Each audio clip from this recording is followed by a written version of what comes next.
Mesdames, Mesdemoiselles, Messieurs, bonsoir et je souhaite que vous passiez avec nous un très agréable moment. Alors allons-y. Let's do it. I have good news for you. C'est le de la Formule Express. J'adore ça. Ah bon? Oh, fais pas chier. On essaye? Allez. La schnouf. Où est-elle? Dans les ailes arrière. Bang. Et l'or? Le pare-choc avant et le pare-choc arrière, le tout évidemment recouvert de chrome. Bon, les bijoux de Baalbek, diamant, émeraude, rubis, dans la batterie. Double fond en bakélite, parfaitement raccordé à la pièce. Et ce plan génial, messieurs, est signé Saroyan. Et le Yukon-kun, il est aussi dans la batterie? Non, monsieur. Le Yukon-kun, le plus gros diamant du monde, il est là. Salut à toutes et à tous et bienvenue dans cette 52e Formule Express de retour à l'écran. Moi c'est Max et je vous invite une nouvelle fois à repartir au siècle dernier, plus précisément en 1965, année de la sortie de l'un des plus gros succès du cinéma français. Une comédie devenue culte avec en haut de l'affiche le duo le plus bankable des années 60. Le film dont je vais vous parler c'est bien sûr Le Cornio de Gérard Houry avec Bourvil et Louis de Funès. Plus fort que James Bond, plus fort que Mary Poppins et plus fort que le gendarme de Funès lui-même, le duo comique écrase tout sur son passage cette année-là, avec ce film qui réunit encore et toujours des millions de téléspectateurs à chacune de ses diffusions. Pourtant, Le Cornio n'a pas été un film facile à faire, malgré et surtout à cause de la présence en haut de l'affiche de deux des plus grandes stars françaises de l'époque. Avant d'en parler, pour ceux qui seraient passés à côté, Le Cornio, ça raconte quoi ? Après avoir réduit en miettes la voiture d'Antoine Maréchal, un petit commerçant en route pour les vacances, l'homme d'affaires Léopold Saroyan va profiter de la naïveté de Maréchal pour lui demander d'emmener de Naples à Bordeaux une Cadillac remplie de bijoux et de drogue. Après une traversée de l'Italie pleine de péripéties, Maréchal arrive à la frontière et va découvrir la vérité sur la voiture et comprendre qu'il a été pris pour un cornio. De Naples à Bordeaux. Oh, c'est un joli voyage, ça. Eh bien, ce joli voyage, monsieur Maréchal, c'est vous qui allez le faire. Oh, ben dites donc. L'Italie, vue d'une Cadillac, ça doit être quelque chose. Bien heureux. Ah, je vais prendre un petit scotch. Je peux? Non, la bouteille est là, vous faites hein? La bouteille est là. Ah. Pour raconter l'histoire du Cornio, il faut remonter jusqu'en l'année 1939. Celle pendant laquelle le jeune Gérard Houry intègre la prestigieuse Comédie Française à l'âge de 20 ans, après avoir suivi les cours du théâtre de René Simon et ceux du conservatoire. Mais rapidement, la guerre éclate. Le jeune comédien doit fuir en zone libre afin d'échapper aux mesures antisémites du régime de Vichy. À Marseille, il fait la connaissance de Rému avec qui il sympathise et qui lui obtient en 1942 un tout petit rôle dans le film Les Petits Riens, aux côtés également de Fernandel. Le souper est prêt. Il y avait tellement de fleurs, j'en ai fait mettre beaucoup sur le balcon. L'atmosphère était irrespirable. Les cadeaux sont là. Vous avez les billets de chemin de fer? Oui, monsieur. Voilà.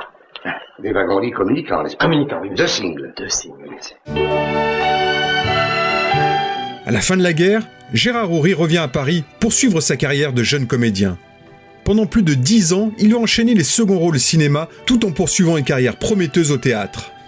En 1957, il écrit son premier scénario pour le cinéaste André Cayatte, celui du Miroir à deux faces. Dans ce film, Bourvil partage l'affiche avec celle qui deviendra par la suite la compagne de longue date de Gérard Houry, Michèle Morgan. C'est en effet sur ce film dans lequel le futur réalisateur tient également un second rôle que Houry et Morgan vont avoir le coup de foudre l'un pour l'autre après s'être croisés 20 ans auparavant. Et nous nous sommes rencontrés au cours Simon, mais nous sommes croisés, si j'ose dire.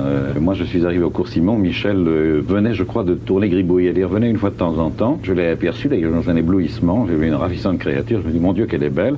J'avais, moi, à ce moment-là, je crois, 17 ans et demi ou 18 ans. Alors, je l'ai regardée avec des grands yeux comme ça, puis je suis rentré dans la foule anonyme des élèves. Et un an après, je suis rentré au conservatoire et nous sommes restés beaucoup d'années sans nous rencontrer. Encore que moi, je l'ai vu au cinéma comme tout le monde. Rapidement, le comédien ne se sent pas très à l'aise de vivre dans l'ombre de l'une des plus grandes stars de l'époque.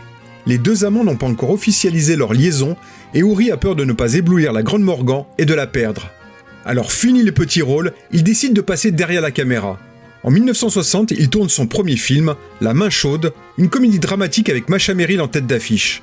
Mais descendu par la critique, ce premier long est également un échec public. Si Ouri vit mal ce revers, il ne se laisse pas pour autant abattre, bien décidé également à faire mentir tous ceux qui ne lui promettent aucun avenir derrière la caméra. Le néo-cinéaste se remet donc rapidement en selle, réalisant 2 nouveaux films coup sur coup, La Menace et Le Crime ne paie pas. 2 thrillers qui, sans atteindre des sommets, attireront tout de même plus de 1 million de spectateurs chacun. Hello? Allô, monsieur Marseille? Vous êtes un de ses amis? Well, You are American? Non, je suis anglais. Ah bon, this is Eugène. The barman at the Blue Bar, at the Porte d'Auteuil. Oui, I am telephoning about Madame Marseille. Encore un scotch, Eugène? Non. Excusez-moi, faut que tu sois raisonnable. Allô, she is dans un terrible état. Oui, you have to come tout de suite. Oui, compris? Blue Bar, jawohl. Yes, right. Sur le tournage du Crime ne paie pas, Gérard Houry retrouve une vieille connaissance. Une vieille connaissance qui va l'aider à changer le cours de sa jeune carrière de cinéaste. Ce vieux camarade, c'est Louis de Funès. Louis a joué pour la première fois sous ma direction. C'est-à-dire que Louis n'est même pas au générique du film. Il a fait un cachet à l'époque. C'était quoi, Louis? Le rôle d'un barman. Ouais. Et c'est au cours de vous savez, on ne sait jamais quand une journée est importante dans votre vie. Et ça a été une journée très importante pour moi, cette journée-là. Non pas parce que nous tournions pour la première fois ensemble, on ne s'en rendait pas compte, mais simplement parce que c'était la seule scène comique du film, que je l'avais écrit sur un coin du bar en décor naturel dans lequel nous nous trouvions, et qu'à l'heure du déjeuner de production, nous nous trouvions tous ensemble. Louis m'a dit, mais dis donc, toi, pourquoi tu tournes des films dramatiques? Je dis, ben, toi, tu es doué pour les films comiques. Je lui dis, mais t'es fou, quoi, pourquoi? Il dit, oui, parce que tu ris. C'est la première fois que je voyais un réalisateur rire vraiment à des choses comiques. Mais rire aux larmes, se mettre le mouchoir dans la bouche et foutre la commande du coin. Je me regardais de loin, ils sont retournés pour ne pas rater la prise. Et là, j'ai eu l'idée du corneau qui était une idée, en fait, dérivée de l'affaire Angèle-Vin. Angèle-Vin était un présentateur à la télévision, un des premiers présentateurs, dans une émission qu'il faisait avec Jacques Chaban et Roger Ferral. Et puis ce garçon est parti pour les États-Unis. Et ce qui a paru bizarre aux Américains, c'est qu'il partait pour New York en embarquant sur un bateau une énorme voiture américaine. Ça a paru bizarre, et puis à l'arrivée à New York, on a ouvert cette voiture, on a découvert toute une cargaison d'héroïne. Alors, il a dit qu'il ne savait pas, qu'il était innocent, était-il coupable, j'en sais rien. Il a trinqué de 5 ans de prison. En attendant, moi je me suis dit que c'est un sujet formidable, ce type que je considérais comme un corneau, et qui n'était pas au courant du trésor qu'il trimbalait. Si cette histoire vous dit quelque chose, c'est normal. En effet, ce même fait divers sera repris quelques années plus tard par William Friedkin pour dresser le portrait des 2 flics qui ont arrêté Angèle-Vin dans French Connection. Mais revenons au corneau. Pour incarner le couillon qui va transporter la Cadillac de Naples à Bordeaux, Gérard Houry pense immédiatement à Bourvil. Les 2 hommes se connaissent bien et ont tissé une belle amitié depuis le tournage du Miroir à 2 faces. Oui, c'est probablement, Bourvil est un des meilleurs hommes qui m'était été donné de rencontrer. C'était un homme vertueux dans le sens presque antique du mot, c'est-à-dire que c'était quelqu'un qui aimait faire le bien autour de lui, qui ne le disait pas. On s'est aperçu après qu'il soit parti qu'il avait aidé tellement et tellement de gens financièrement, il fallait qu'il partage. C'est rare, c'est très rare. Autre choix d'acteur qui lui paraît évident, celui de Louis de Funès pour endosser le costume de la fripouille qui manipule le couillon. L'acteur avait justement demandé à son ami Houry de lui écrire un jour le rôle d'un salopard. Et puis ça tombe bien, les 2 acteurs ont envie depuis un moment de retravailler ensemble. Ils acceptent donc sans rechigner la proposition de Gérard Houry avant même que le scénario ne soit achevé. Je me présente, de Funès. Le Bourvil. Ça va, oui. Ça va. Vous avez pensé à ce que vous allez faire dans ce film, là? Oui. Oui. Moi, j'ai quelques bons trucs, je crois que... Hein, qu'est-ce que vous dites? Je dis que j'ai quelques bons trucs. Ah oui. Ça n'a pas l'air de tellement vous emballer, quand même. Hein? Je disais que ça n'avait pas tellement l'air de vous emballer. Et ben voilà. Et vous, bah ça va. Vous faites rien, vous, non, rien. Là, vous jouez sobre. Non, je m'en vais là-bas. Maintenant, je m'en vais. Vous jouez sobre. Voilà. Alors, voilà, bonjour chez vous. Merci. L'accord des deux hommes en poche, Gérard Houry voit grand, imaginant une production ambitieuse en décor naturel et en couleurs. Le cinéaste va alors proposer à son ami Alain Poiret, patron de la Gaumont, de produire le film. Mais ce dernier montre quelques réticences, comme s'en souvient Daniel Thompson, fille et scénariste de la majorité des films de Gérard Houry. Le Cornio est arrivé à un moment où les comédies étaient quand même des films qui pouvaient d'ailleurs être très réussis et très drôles, mais dans lequel justement le souci esthétique n'était quand même pas la préoccupation principale du metteur en scène, c'était l'efficacité, la drôlerie, les acteurs, l'histoire. Mais dans le Cornio, qu'il avait donc proposé à son grand ami Alain Poiret, qui est resté d'ailleurs son grand ami jusqu'au bout, et ces deux hommes s'adoraient. Mais une comédie, pourquoi le faire en couleur, et puis finalement c'est quand même mieux de le faire en Espagne que de le faire en Italie, parce que ça coûtera moins cher. Et là il y a eu une sorte de désillusion, et l'histoire est qu'il est sorti du bureau de son ami Alain, qui avait essayé de récupérer le film, mais de le tourner avec une économie disons plus modeste, et voilà, et puis qui était l'homme de la Gaumont, et qui travaillait pour cette société, qui défendait bien sûr les intérêts de la Gaumont. Et il est sorti de là un peu désorienté, parce qu'en fait ce film-là, alors que les 3 films précédents il les avait tournés en noir et blanc, ce film-là il voulait la couleur, il voulait l'Italie, pas l'Espagne. Donc il a voulu faire ce film autrement qu'une petite comédie rigolote. Donc il est parti de ce bureau qui était rue Christophe Colomb, il est descendu dans l'avenue Georges V et il est tombé sur Robert Dorfman, qu'il connaissait bien parce qu'il avait tourné comme acteur dans des films que Robert Dorfman avait produits en Italie, où il avait joué Napoléon, et enfin vraiment des rôles pour gagner sa vie. Mais enfin c'était des amis. Et qu'est-ce que tu fais en ce moment? Je sors du bureau de la Gaumont et j'ai un projet, mais je suis un peu embêté parce qu'ils veulent pas le faire comme je veux. Et voilà. Et là l'affaire s'est conclue devant le Fouquet's, où Robert Dorfman lui a dit mais moi ça m'intéresse, et je pense qu'il faut le faire comme tu le penses. Avec la complicité de Marcel Julien, auteur et scénariste notamment pour Henri Verneuil et Gérard Lautner, Houry va imaginer tout un tas de péripéties qui vont survenir lors de ce long voyage entre Naples et Bordeaux. Je m'appelle Ursula Lamp-Dorschausenberger. Oh, c'est pas facile à retenir ça. Vous m'appelez? Mais vous aussi, vous m'appelez beaucoup, monsieur. Merci. Moi, je suis Antoine Toucourt. Alors, en avant, monsieur Toucourt. Ça commence bien. Pour compléter le casting, Houry va faire appel à quelques vieux complices de Bourvil et de Funès, notamment Guy Grosso et Michel Modo, déjà présents dans Le Gendarme de Saint-Tropez sorti la même année. On retrouve également Valentino Valentini, un habitué des comédies italiennes dans le rôle du Bègue. Plan est signé Royan. Un champion Mario. Dis donc, je les aurais pas volés mes 10%. Quand? Attends que j'ai fauché la Cadillac. C'est pas Gagnac, c'est pourri des Soriens. C'est du tout cuit. Quand tu verras le Cornio qu'ils ont engagé pour trimballer leur trésor... Il est au courant? De rien. Oh mec, j'espère qu'on sera pas obligé de les dérouiller? Non, de les descendre à la chasse. On dirait aussi bien les faisans que les pigeons, hein. À la veille du tournage, tous les voyants sont donc au vert pour Gérard Houry. Un budget confortable, 2 grands acteurs avec lesquels il s'entend à merveille, bref, tout laisse augurer un tournage idyllique. Et pourtant, tout ne va pas se passer comme prévu. Avant même le début du tournage, le budget explose déjà. Le régisseur adjoint Gérard Cronier alerte immédiatement le producteur Robert Dorfman que l'acheminement du matériel de tournage va coûter plus cher que prévu. Moi, je devais emmener en Italie les voitures de tournage et les camionnettes, parce qu'à l'époque, la douane, c'était plus compliqué que maintenant. Les camionnettes étaient blindées au départ de Paris, plombées. On passait la douane à Menton, elles étaient déplombées pour faire ensuite l'Italie, puis on avait les documents, etc. Donc moi, je conduisais la petite décapotable rouge, je m'étais gâteux. Il y avait la Jaguar verte et 4 camionnettes de machinerie et de matériel électrique.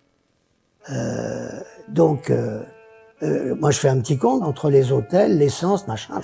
Je fais mon petit compte et puis je vais le voir. 3-4 jours après, je lui dis, Monsieur Dorfman, ça va faire tant. Il me dit, où je trouve ça? Je lui dis, attendez, moi si j'ai pas ça, je peux pas descendre. Et il nous a amené ça dans un papier journal. Il a été le jouer dans un cercle qui est autour des Champs-Élysées, qui est fermé maintenant, rue de Presbourg. Il jouait beaucoup là. Il a été chercher l'argent du début du film pour payer les transports des camionnettes et des voitures. Il nous a apporté ça dans un paquet journal. À l'époque, on ne finançait pas les films comme aujourd'hui, en ayant l'argent d'avance avec les télévisions, etc., etc. C'était l'argent de sa société, c'était son argent, et ça a été rock'n'roll tout ce tournage.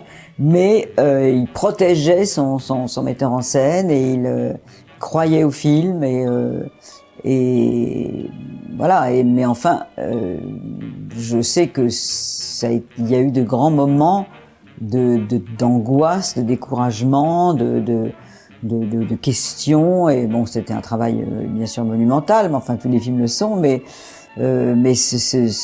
voilà, tout ça, quand on sait après ce qui s'est passé, ça fait sourire. Mais sur le moment, c'était quand même extrêmement dur. Le tournage débute donc à la date prévue en Italie le 31 août 1964. Mais de nouveaux problèmes ne tardent pas à arriver. À Naples, malgré l'obtention de toutes les autorisations nécessaires octroyées par la mairie pour tourner dans toute la ville, l'équipe a rapidement la visite de la Camorra, la mafia locale qui réclame une taxe supplémentaire pour laisser le tournage se poursuivre. Dorfman n'a bien sûr pas d'autre choix que de sortir la monnaie. Quand on se pense à ce qu'on peut raconter sur les Napolitains, eh ben moi, je dirais partout combien vous êtes honnête. Che bravo, quello che diceva anch'io. Allez, au revoir.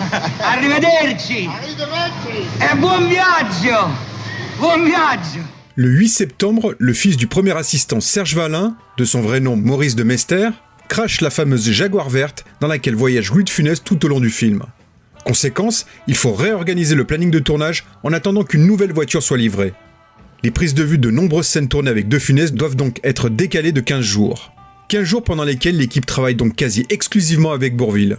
Un soir, pendant la projection des rushs, De Funès vit mal cette attente et de voir qu'il n'apparaît sur aucune des scènes tournées. Il sort de là, muet, comme pouvait l'être Louis, extrêmement, tout à coup, renfermé sur lui-même, sa femme la même chose.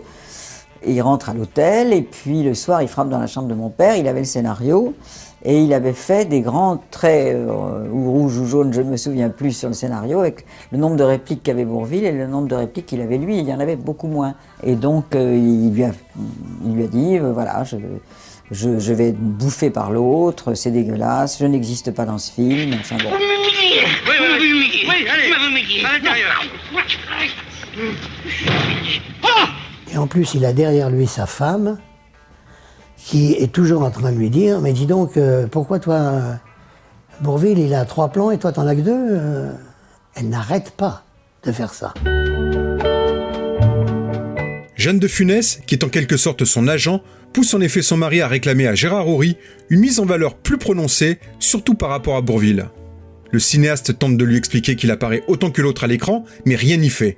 Louis de Funès décide alors de faire la grève du masque, c'est-à-dire qu'il n'accepte de jouer que ce qui est écrit et n'ajoutera rien à son personnage. Houry doit alors trouver une solution. Pendant la nuit qui suit cette crise de jalousie, le cinéaste va alors écrire 2 nouvelles scènes pour De Funès. 2 scènes qui restent finalement parmi les plus réussies du film. La première est celle du garage, une scène muette dans laquelle l'acteur répare avec vigueur la Cadillac au son de la tarentelle de la danse de Rossini.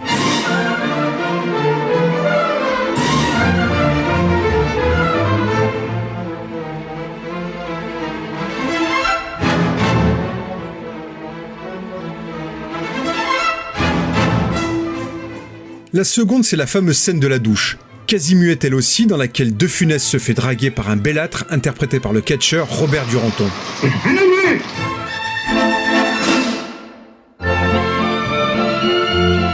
Malgré cette accumulation de problèmes à gérer, Gérard Houry ne se démoralise jamais.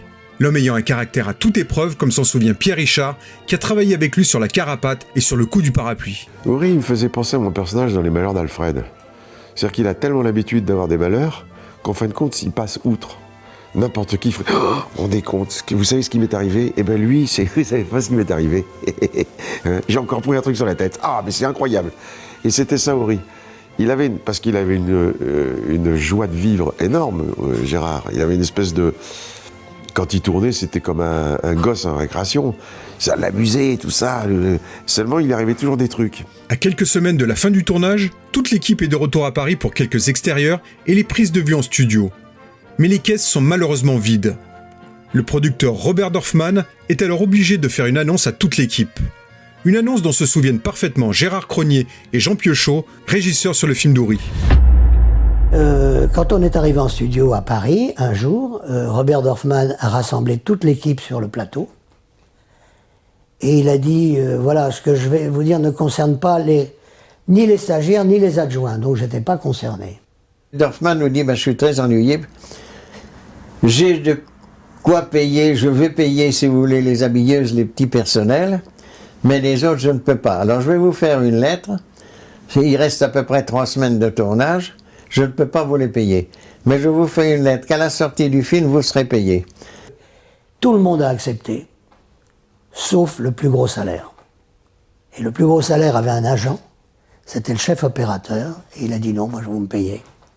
On n'avait pas apprécié ça. Et puis d'ailleurs, les gens ont bien fait d'y accepter, parce que le film a été un tel succès qu'il ne s'est pas contenté de leur donner ce qu'il leur devait. Ah oui, il a majoré, il a appliqué un pourcentage. Ah oui, non, c'était un seigneur. Le 7 décembre 1964, le tournage est sur le point de s'achever. Il ne reste plus que la fameuse scène d'introduction à tourner, celle dans laquelle la Rolls de De Funès réduit en miettes la 2 chevaux de Bourvil.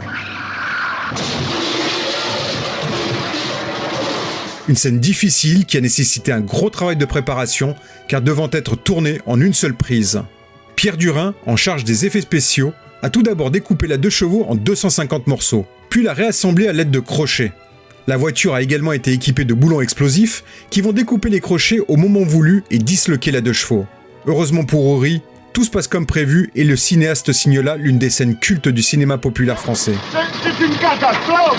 Regardez-moi ça! Qu'est-ce qu'il y a? Qu'est-ce qu'il y a? Qu'est-ce qu'il y a? Je m'oublie, qu'est-ce qu'il y a? Maintenant, elle va marcher beaucoup moins bien, forcément. Je vous en prie, ne vous gênez pas, marchez dessus. Oh là là! C'est pas grave! C'est pas grave, vous en avez besoin, c'est pas grave. Qu'est-ce que je vais devenir, moi? Eh ben, un piéton, le plus vrai. Hein? Mais mes vacances sont foutues, je partais pour l'Italie. Écoutez, prenez l'avion, ça va plus vite. Mais je ne suis pas pressé, moi. Et alors, moi, je suis pressé, voilà. Voilà, c'est là. C'est fini, oui. Mais je vous en prie. Alors, voici ma carte. Hein? Voici ma carte. Mon agent d'assurance vous contactera. Voilà. Ah, vraiment? Il y en a qui marchent pas de culot. Avec sa grosse bagnole. Léopold Saroyan, président directeur général. Je m'en fous, moi! M'en fous!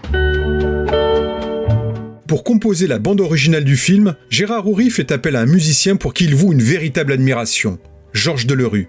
Un compositeur à la carrière immense qui a notamment travaillé pour Truffaut et De Broca, mais également pour Oliver Stone et Norman Jewison. Vous savez, je pense que la musique des films est une chose très importante. Je pense que si le cinéma avait existé il y a 100 ans, il y a 150 ans, il y a 200 ans, je pense que les grands musiciens auraient fait de la musique de film. C'est, en tout cas, à mon avis, la musique du film a été faite par Georges Delerue, que j'estime être un très, très, très grand musicien. Et c'est un grand musicien à 1000 points de vue. C'est-à-dire que c'est un homme qui met son immense talent au service d'une histoire avec une très grande humilité, une très grande honnêteté, qui la souligne, qui l'aide. Mais tout d'un coup, son talent éclate. Moi, je suis persuadé que certaines scènes de mon film n'auraient pas leur valeur sans la musique de Delerue en contrepoint. Il y a la musique de Delerue, et puis il y a aussi... Puis il y a celle de Rossini. Rossini. Je crois que pour Delerue, c'est un bon... Je pense un bon voisinage. Un bon voisinage. Avant la sortie du film et malgré quelques tensions vécues sur le tournage, Bourvil a tenu à faire un cadeau à Louis de Funès, qui n'a pas encore à cette époque le statut de l'acteur normand. À cette époque, il acceptait que je sois au-dessus du titre avec lui. Et ça, c'était très touchant, ça m'a fait très plaisir, parce que vous savez, si on ne veut pas vous mettre au-dessus du titre, on ne vous met pas. Alors qu'à ce moment-là, Bourvil aurait pu prétendre être seul au-dessus du titre. Bien sûr, très gentiment, il a accepté. C'est très difficile pour un... Comme à l'époque, à une époque avant, par exemple, Jean Marais, Mylène de Mongeau avait accepté dans Les Fantomas. C'est très Et difficile. ça m'a donné un bon coup d'épaule pour mon métier.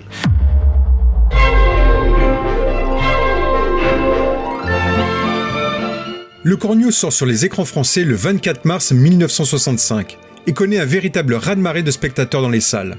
Au final, le film cumulera plus de 11 700 000 entrées, loin devant Goldfinger et Opération Tonnerre, deux James Bond sortis cette année-là, devançant également Mary Poppins et le Gendarme de Saint-Tropez, qui réunira tout de même plus de 5 millions de spectateurs. Si le public fait un véritable triomphe au Cornio, ce n'est pas vraiment le cas de certains critiques comme ceux du Masque et la Plume qui rivalisent de méchanceté pour descendre le film de Houry. D'un côté, vous avez Louis de Funès, qui fait son numéro d'écureuil cousitique. L'autre côté, vous avez Bourvil, qui fait son numéro de Normand de Meuret. Bon. Devant Bourvil, Louis de Funès fait du sur Funès. Devant de Funès, Bourvil fait du sur Bourvil. On arrive naturellement à la catastrophe, qui est le film de Gérard Houry. Bon. Le scénario est imbécile et débile. Les talents de metteur en scène de M. Gérard Houry, pour moi, restent perdus dans un mystère profond. Bon. Sa nullité de dialogue, il se saute à l'oreille. Bon, direction d'acteur, on n'en parle pas, étant donné qu'il a lancé Louis de Funès sur un rail, Bourvil sur un autre rail. De temps en temps, ça se rend compte. Je vous dis que le résultat était absolument extraordinaire. C'est un film qui m'a mis dans un tel état de fureur que si j'avais rencontré quelqu'un à la porte, et particulièrement le metteur en scène, je crois que je serais en ce moment en prison. Bon. Je trouve surtout scandaleux qu'une critique de cinéma, avec une tout de même consciente, ose faire cette espèce de baroud d'honneur pour un film qui, pour moi, représente le vomi du cinéma français, se complaisant dans sa bassesse avec une satisfaction jubilante. Merci Jean-Louis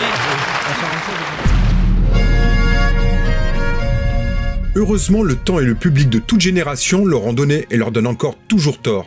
Tant le Cornio continue de fédérer petits et grands devant les écrans à chaque diffusion à la télévision. Une comédie sans autre prétention que de nous faire rire et nous divertir, portée par deux acteurs au jeu parfois outrés certes, mais qui n'en sont pas moins formidables. Dites donc, pendant que je vous ai là, moi je suis dans un drôle de pétrin, vous, hein. Mais je vous en sortirai, je vous le garantis. Oh là là. Non, mais moi je ne suis pas inquiet, puisque je suis innocent. Puis au fond, je vous en veux pas parce que... Quel voyage, hein. Et ça compte dans la vie d'un homme, ça, hein. Ah, mais dites, mais vous êtes... Non, ils n'entendent pas, ils peuvent pas entendre. Hein? Vous allez toucher les 100 millions. 100 millions, la prime d'assurance du Kun-Kun. Non, mais regardez, le Yun-Kun-Kun, c'est vous qui l'avez trouvé. Ah bah oui. Bon, il y avait des témoins. Oh, plein, oui. Bon, alors, vous allez toucher la récompense de 100 millions pour le Yun-Kun-Kun. Ah bah, je suis pas si con que j'en ai l'air, alors. Hein? Oh, mais dites, 100 millions. Hein? Non, faut se méfier. Dites-moi, les 100 millions, oui. Vous allez les avoir. Bon, qu'est-ce que vous allez en faire? Je sais pas, il n'y avait pas eu le temps. Bon, dites, vous avez confiance en moi? Non, écoutez, vous avez confiance en moi? Oui, écoutez, vous avez confiance en moi, là? Oui. Hein? Oui. Bon, alors. Non, on peut gagner de l'argent avec ça.